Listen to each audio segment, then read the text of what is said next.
Palace Theatre Watford is 100 years old this year.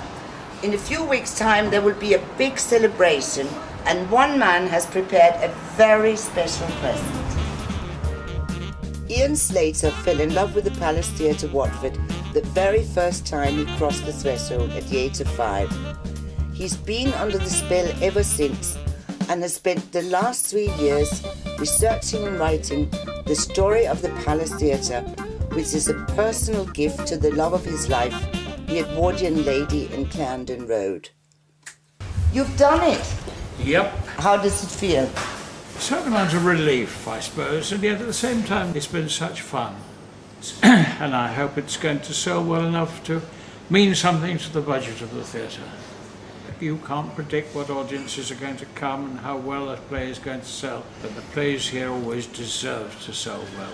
But you're so biased. You love the place. I do. I've been dotty about it all my life. I just feel it's a part of me. Even after 70 years, walking into the auditorium still gives Ian a thrill.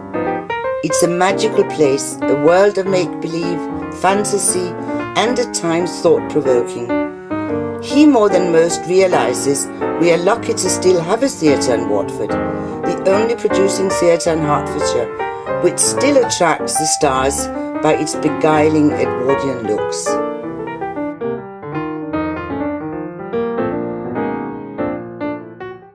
So it is a major achievement still here.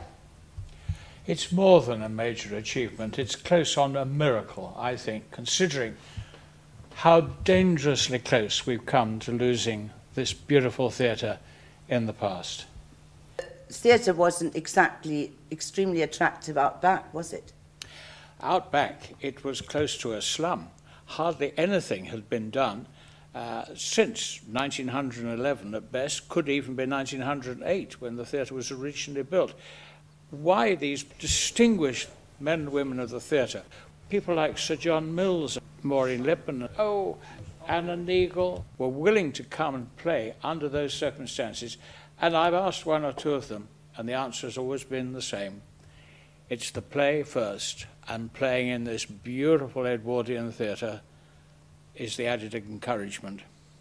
Dame Helen Mirren had always wanted to play Madame Bovary, and when she heard that there was an adaptation of the book going to be presented here, she asked whether she might play the lead. And of course for you it's just been a lifelong love.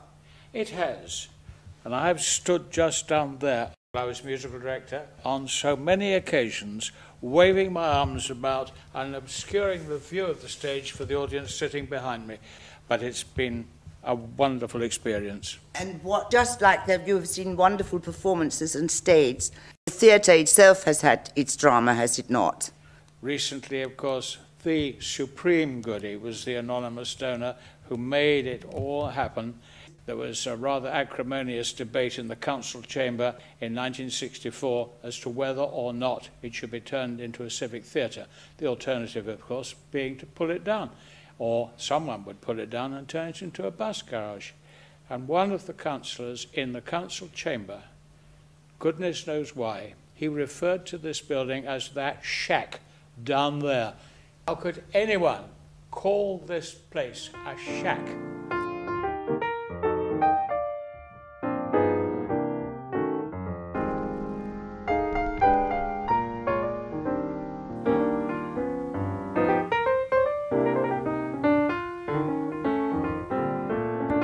So this is the product of 3 years' work, 3 years absolutely fascinating research when I have uncovered the true story of the theatre, and it will be available at the theatre. The museum's going to sell it, bookshops as well, and various other outlets, and I shall have a supply. I should be delighted to send to anybody who requires it.